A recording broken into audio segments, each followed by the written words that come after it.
On July 21, 1918, near Bakarat, France, German forces captured an American soldier from the 307th Infantry Regiment of the 77th Division, and on him they found a weapon German intelligence had never seen before, a Winchester Model 1897 shotgun, modified with a 20-inch barrel, a perforated steel heat shield, and a bayonet lug.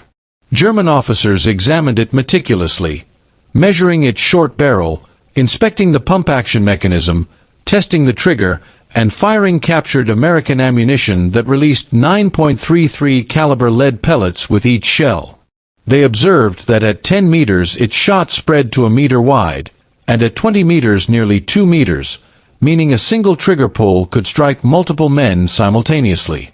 Immediately they understood that this was not a rifle requiring precision, but a weapon whose spread made accuracy almost irrelevant, especially in trenches where men fought at distances of 5 to 20 meters. For 3 years both sides had used weapons designed for open battle, rifles, machine guns, grenades, and artillery, awkwardly forced into trench warfare, but the American shotgun was built for exactly the brutal conditions of trench combat: close quarters, narrow passageways, sudden encounters, and fights at arm's length. The German General Staff quickly recognized the danger. Unlike gas, flamethrowers, or specialized bayonets, the trench gun was not cruel. It was simply more effective, and in war, effectiveness was more threatening than cruelty. American troops called it the trench gun, though officially it was a riot shotgun with a bayonet adapter. The United States had ordered around 25,000 of them, mostly Winchester Model 1897s and about 3,500 Remington Model 10s, each modified with heat shields, bayonet lugs, and short barrels, each holding 6 shells of double-aught buckshot that could kill effectively to 30 meters and dominate absolutely within 15. Traditional rifle doctrine, identify target, align sights, control breathing, squeeze, was far too slow in a trench.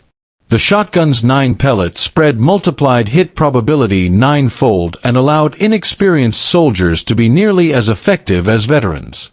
American planners had seen the trench disasters suffered by the British and French for 3 years and realized they already possessed the perfect weapon used for decades in hunting and law enforcement: the pump-action shotgun.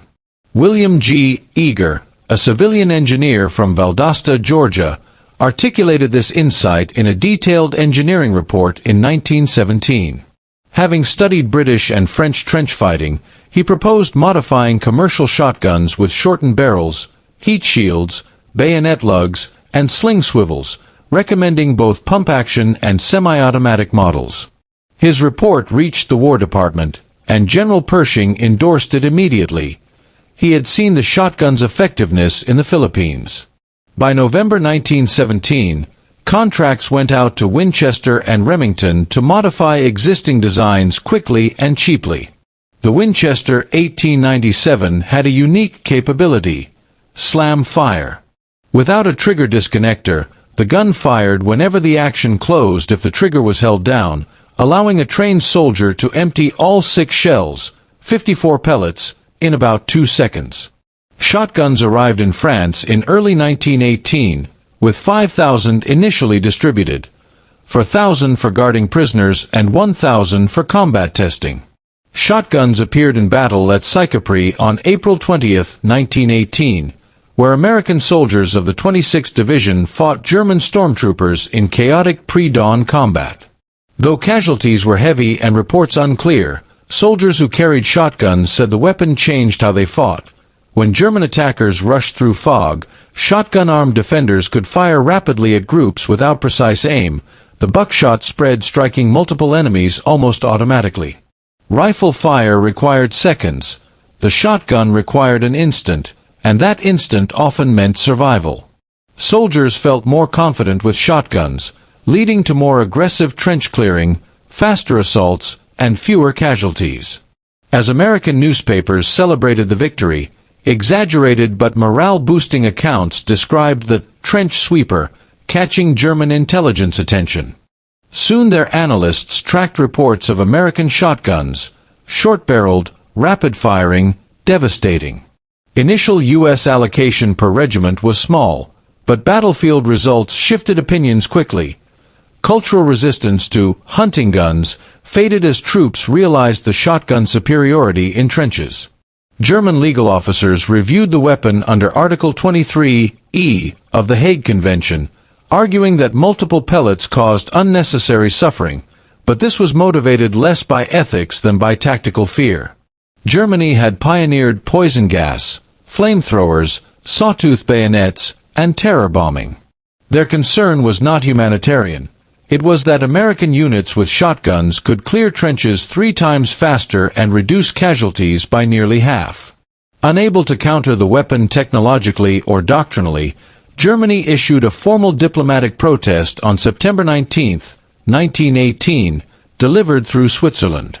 The protest claimed shotguns were illegal and threatened that any American captured with one would be executed, a direct violation of international law itself. The War Department asked Brigadier General Samuel T. Ansel, acting Judge Advocate General, to respond. His 5-page memorandum dismantled Germany's argument, citing centuries of shotgun use in war, including American campaigns in the Philippines and Mexico. The pellets were comparable to pistol rounds, made clean wound channels, and were not designed to cause unusual suffering. Killing enemy soldiers efficiently was not illegal. It was the purpose of combat. Ansel highlighted Germany's hypocrisy: chlorine and mustard gas, flamethrowers, sawtooth bayonets, Zeppelin bombings of civilians, yet they condemned a weapon used for decades without protest. Assistant Secretary of War Benedict Crowell added that no weapon was illegal merely because it was effective. Secretary of State Robert Lansing rejected the protest entirely on September 28 and warned that if Germany executed American prisoners, the U.S. would retaliate in kind. Germany fell silent. No American was ever executed for carrying a shotgun. German combat reports increasingly described fear of the shotgun. Their stormtrooper tactics, closing to grenade range then charging, collapsed under American shotgun fire, which hit multiple men at each blast. Letters intercepted from German soldiers revealed terror, describing the shotgun's deep sound and devastating effect, prompting some units to abandon positions rather than face it. American divisions documented the shotgun's value. The 82nd recommended 200 per division. The 5th emphasized their use in patrols, mopping up, and dugout clearing. The 35th suggested 50 per regiment. Others noted limitations in wet trench conditions where paper-hulled shells swelled. By September 1918, 7,425 shotguns were deployed, vastly more than the initial test units, and about 40 battalions carried them, with shotgun men leading assaults, clearing bunkers, and serving as point men.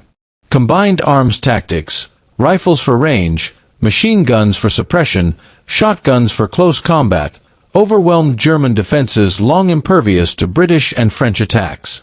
At Belleau Wood, American forces used shotguns to deadly effect. Captain J. H. Hoskins described shotgun volleys cutting down 3 or 4 Germans at a time. Sergeant Lloyd Seibert of the 364th Infantry earned the Medal of Honor using a shotgun during an assault on September 26, 1918. Ironically, Germany's protest only increased American public fascination, elevating the trench gun to legendary status. Statistically, divisions using shotguns suffered fewer casualties and cleared trenches dramatically faster. 2 months after the protest, the war ended. Germany surrendered before the issue could continue, and the effectiveness of the trench gun had been undeniably proven. After the war, the shotgun remained standard in U.S. service and became integral in World War II, especially in the Pacific where Marines clearing bunkers, caves, and jungle positions relied heavily on shotguns.